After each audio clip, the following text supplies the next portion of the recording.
I thought the thing I pulled from Blackwater River was gone. After that night, I stayed away from the water. I stopped fishing. I stopped talking about it.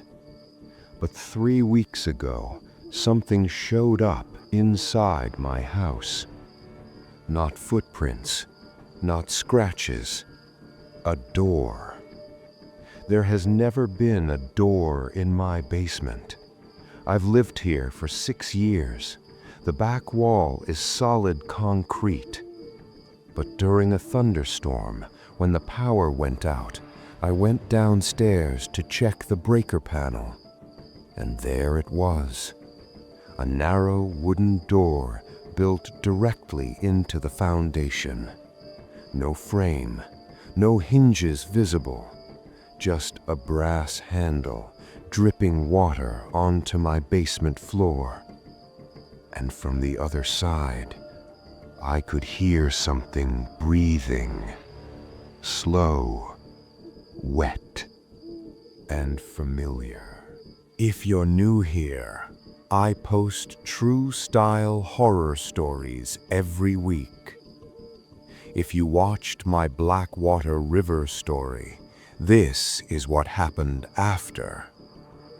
Turn off the lights, put your headphones on, and listen carefully, because I don't think it ever stayed in the river. I told myself I was done with Blackwater River. After the night I pulled that thing from the water, I stopped fishing. I stopped driving past the river road. I even considered moving. For 3 weeks, nothing happened. No noises, no shadows, no dripping sounds in the middle of the night. I started convincing myself it had just been stress, adrenaline, my brain filling in gaps where there weren't any. Then the storm came. It started just after 11 p.m. Heavy rain, the kind that hits your roof in steady sheets instead of drops. Around midnight, lightning cracked so close it shook the windows. The power flickered once, twice. Then everything went black.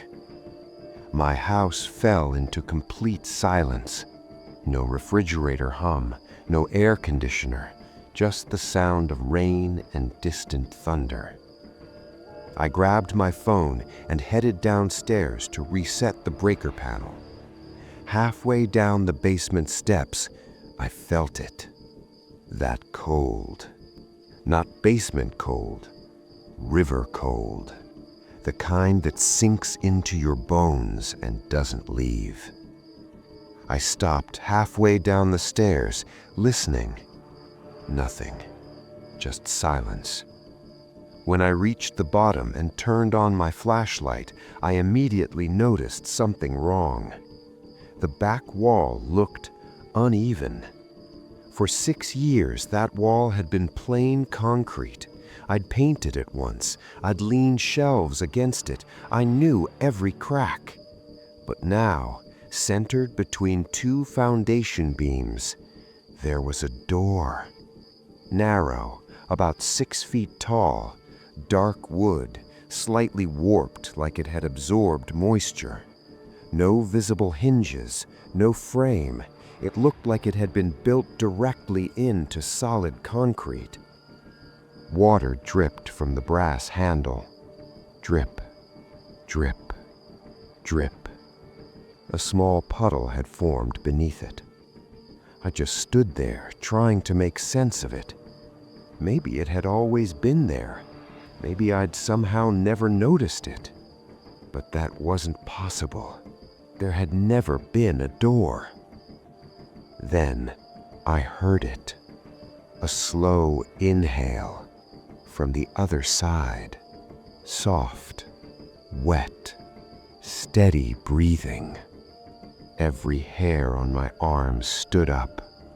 I took 1 step back. The breathing stopped.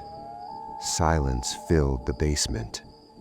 Then something dragged slowly down the other side of the wood, like fingers, long fingers, trailing downward. I raised my flashlight and noticed dark streaks along the bottom of the door. Mud, thick, black river mud, smeared across the wood. My mouth went dry. "You're not supposed to be here," I whispered. The handle twitched, just slightly. Then I heard it, water shifting, like something standing in shallow current. That made no sense. There was no space for water behind my basement wall. And then the voice came, faint, layered, like it was passing through water before reaching me. "Why did you take me out?" My chest tightened. I stumbled backward. The door shook once, hard. Water splashed against the other side, and I realized something terrifying. The breathing wasn't on the other side anymore. It was inside the room with me, right behind my shoulder. I spun around. Nothing was there, but the puddle beneath the door was spreading, moving outward across the concrete. I didn't wait. I ran upstairs, slammed the basement door behind me, and locked it. I didn't sleep that night. Around 3:12 a.m., I heard dripping again, but it wasn't downstairs. It was in the hallway outside my bedroom, and it was getting closer. The dripping in the hallway didn't stop. It moved. That's what made it worse. At first, I thought it was just water leaking from somewhere upstairs. Maybe the roof had been damaged. Maybe rain had found its way inside. But rain doesn't walk. I was sitting upright in my bed, staring at the crack in my bedroom door. My room was dark except for the faint glow of lightning flashing through the window every few seconds. Drip, drip, drip. Each drop sounded closer than the last. Then I saw it. A footprint. It appeared slowly on the hallway carpet just outside my door, dark and wet, soaking into the fabric. It wasn't shaped like a human foot. It was longer, thinner, and where toes should have been, there were extended marks, like fingers pressed forward into the carpet. Another footprint appeared, then another. They were forming one at a time, as if something invisible was walking toward my room. I couldn't breathe. The footprints stopped right in front of my door. The dripping stopped too. For nearly a full minute, nothing happened. Then I heard it. That inhale, slow, wet, heavy, right outside my bedroom. The air shifted. A damp, rotting smell seeped into my room. It smelled exactly like the shoreline at Blackwater River, stagnant water, mud, and something decaying beneath the surface. My bedroom door creaked, just slightly. It began to open. Not fast, not violently, slowly, carefully, like whatever was out there didn't want to startle me.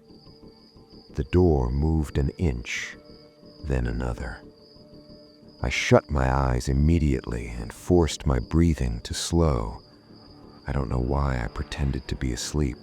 Instinct, maybe. The carpet squished softly. A step inside my room. Cold air brushed across my face. Then another step. Something was standing beside my bed. I could feel it. Water dripped onto my arm. One drop, then another. It was ice cold. I fought the urge to move. The breathing was right above me now.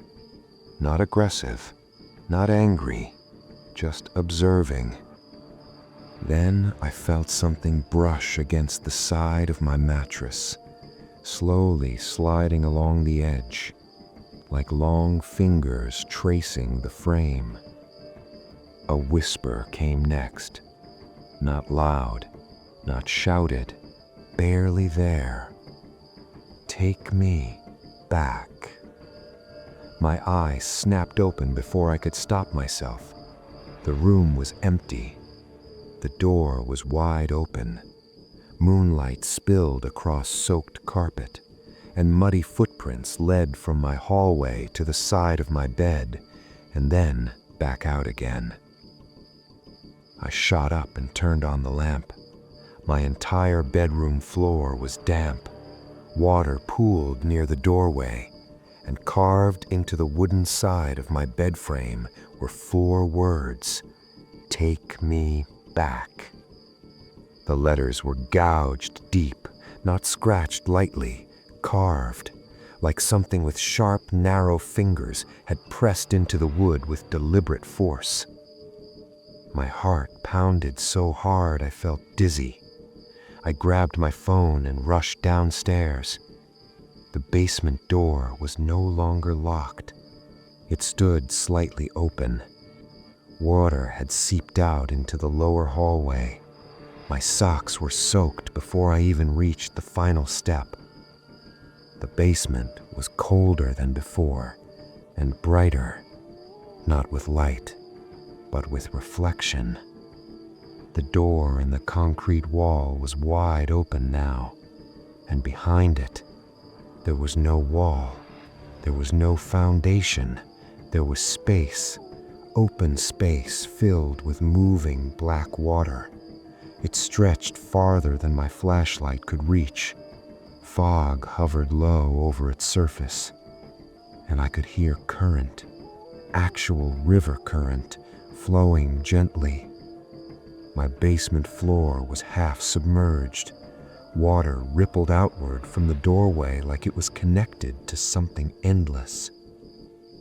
Then I saw it, standing waist deep inside the dark water, facing away from me.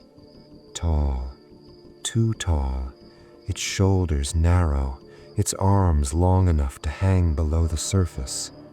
Its pale skin looked stretched and waterlogged, and slowly, very slowly, its head tilted, like it knew I was there.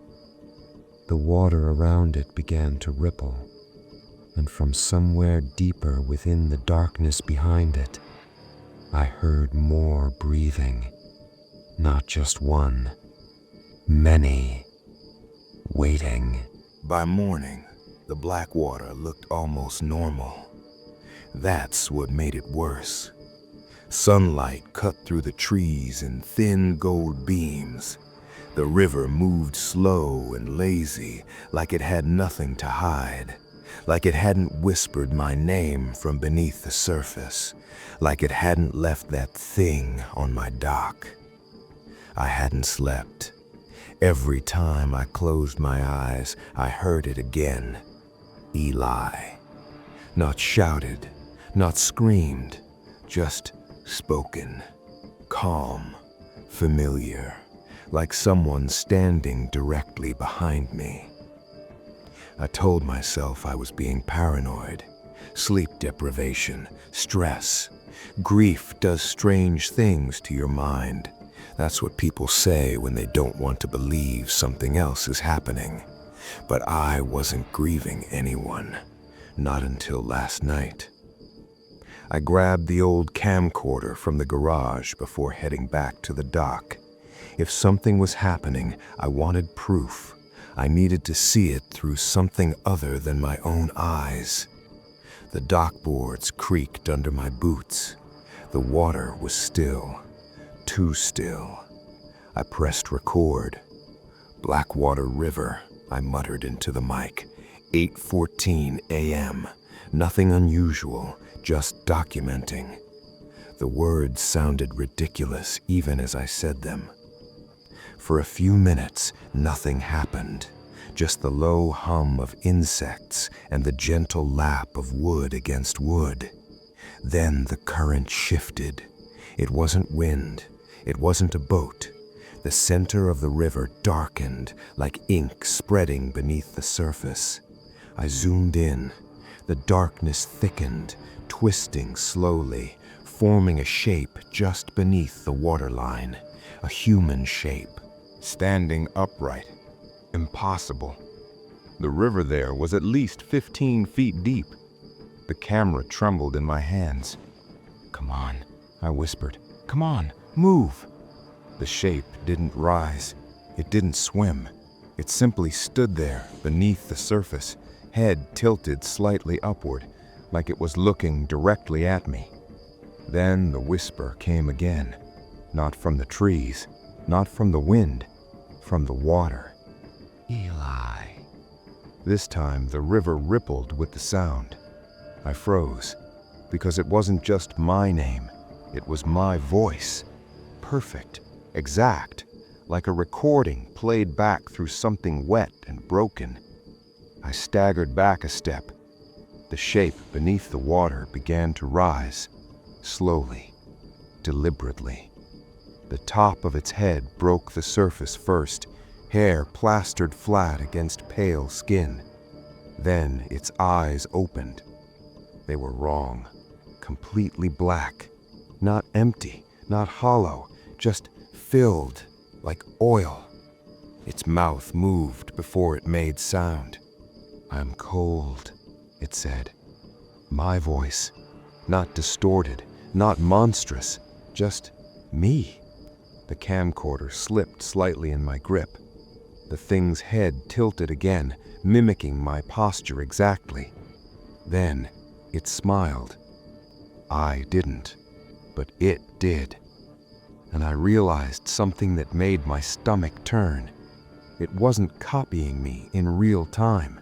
It was copying me from a delay. When I swallowed, it swallowed 2 seconds later. When I shifted my weight, it adjusted after a pause, like it was learning the timing, practicing. "Stay back," I muttered. It took a step forward in the water. There was no splash, no ripple. The river didn't react to it at all. That's when I noticed something else. Its shoulders were broader than mine, its posture straighter, its movements smoother, like improved. Like it wasn't just copying me, it was correcting me. "I'm cold," it repeated softly. "Let me out." "You are out," I whispered. It smiled wider, and then it stepped onto the dock. The wood didn't creak, didn't bend, it left no wet footprints, but it was standing there, 3 feet away from me. My face, my height, my body, but stretched slightly wrong, like someone had redrawn me from memory. "You left me," it said. "I've never seen you before. You pulled me from the river." My stomach dropped. The bundle, the weight on the line, the shape in the tarp. That wasn't trash. It was a beginning. It leaned closer. Its breath smelled like stagnant water. "You dropped me, but I stayed." The camcorder battery flickered low. The red light blinked. I didn't break eye contact. "What do you want?" It didn't answer. Instead, it reached up and touched my cheek. Its fingers were ice cold and solid. Too solid, like bone wrapped in rubber skin. "I'm cold," it said.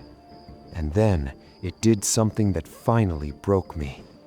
It stepped backward, not toward the river, but into me. There was no impact, no collision, just a sudden suffocating cold that filled my chest like water flooding lungs. My vision blurred, my knees buckled. For a split second, I wasn't standing on the dock. I was beneath it, looking up through murky water at sunlight filtering down, at a shape standing above me.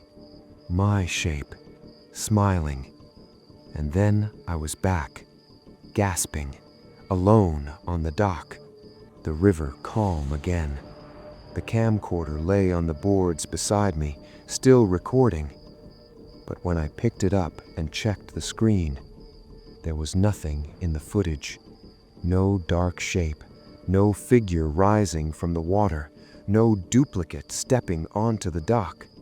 Just me, standing there, talking to empty air. And at the very end of the recording, I smiled. I don't remember smiling, but on the screen, I did. And it wasn't 2 seconds delayed. I didn't go back inside right away. I stood on the dock, staring at the camcorder screen long after the battery died.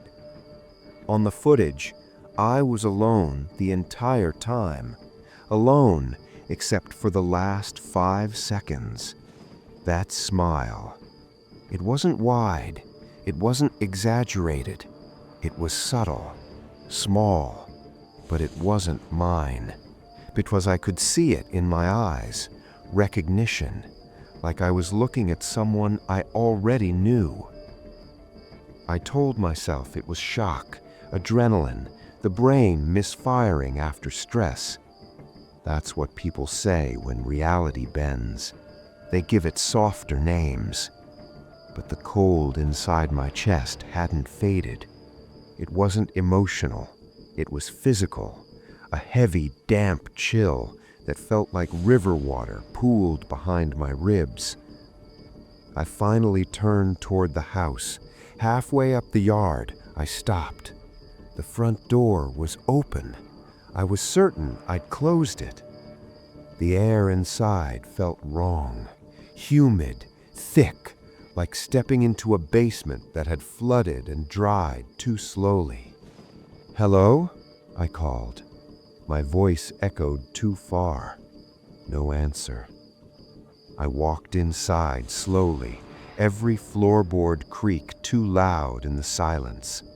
Nothing was overturned, nothing broken, but something had changed. The house felt occupied, not by sound, by presence. I moved toward the hallway mirror near the living room, the one I passed every day without thinking. Today, I stopped, because my reflection didn't. I froze. The version of me in the mirror stood perfectly still. 2 seconds passed. Then it blinked. I hadn't blinked. My heart hammered so violently I thought I might black out. The reflection tilted its head slightly, studying me, exactly the way the thing in the river had done. "No," I whispered. It smiled. Not wide, not monstrous, just faint, familiar. "You left me," it said. The voice didn't come from the room. It came from the mirror, from behind the glass. I stumbled backward, knocking into the hallway table. The reflection stepped closer to the surface of the mirror, close enough that its breath fogged the inside of the glass. "You pulled me out," it said softly. "Now I'm learning." "Learning what?" It didn't answer. Instead, it raised its hand, slowly, deliberately, and pressed its palm against the mirror. I didn't move, but my chest tightened because I could feel pressure from the inside, like something pressing outward beneath my skin.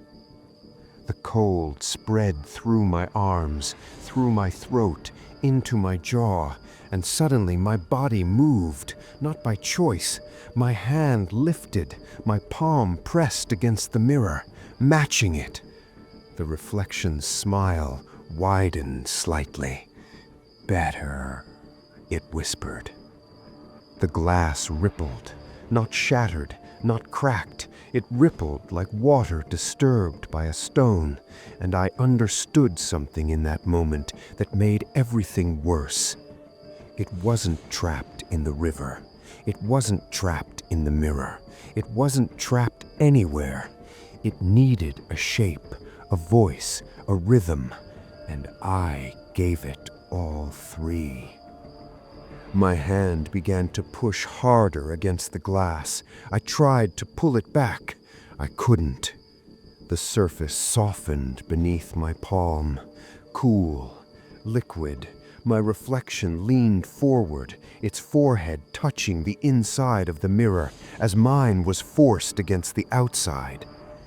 "You don't have to be cold," it said gently. "I can stay." Something inside my chest shifted, like water changing direction, and for one terrifying second, I didn't know which side I was on. There was a violent jolt, a snapping sensation in my spine. Then I fell backward onto the hallway floor, gasping. The mirror was still, solid, normal. My reflection stared back at me, wide-eyed and shaking, matching me perfectly. No delay, no independent movement. I laughed once, short, shaky. Sleep deprivation, that's all. I grabbed my keys from the counter. I was leaving, for a few days, maybe longer. I stepped outside, locking the door behind me. The dock creaked faintly in the distance. A small ripple disturbed the river's surface. Just wind, I told myself. Just current. I didn't look too long. I got in my truck and started the engine. As I pulled away from the house, I glanced at the rearview mirror. The cabin sat quiet beneath the trees, the dock empty, the water still. And for a moment, in the reflection of the rear-view mirror, I saw someone standing at the end of the dock, watching me leave. My posture, my build, my face, but smiling. Not faintly, not subtly, widely, proudly. And when I blinked, it was gone. I didn't turn around. I didn't stop driving. But I can still feel it sometimes.